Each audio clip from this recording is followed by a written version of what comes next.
Mismong si Pangulong Rodrigo Duterte ang naghayag ng pinag-usapan nila ni Moro National Liberation Front Founding Chair Nur Miswari nang magpulong ang dalawa sa Malacanang Martes ng gabi.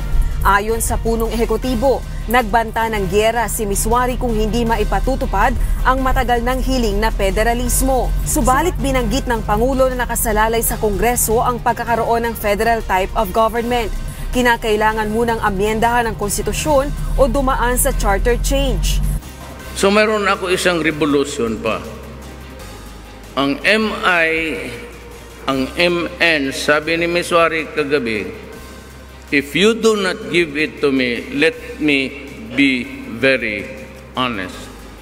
I will go to war.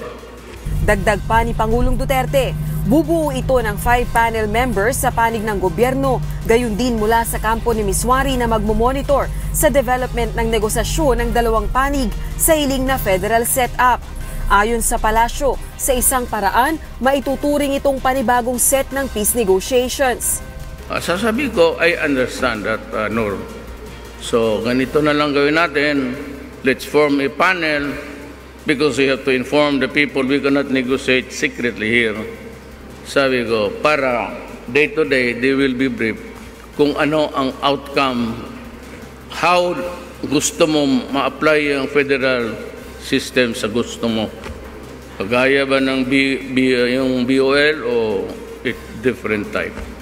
Itinanggi naman ng Malacanang na ang ginawang paghahayag ni Pangulong Duterte sa napag-usapan nila ni Miswari ay upang impluwensya ng Kongreso at publiko na isulong ang usapin ng federalismo.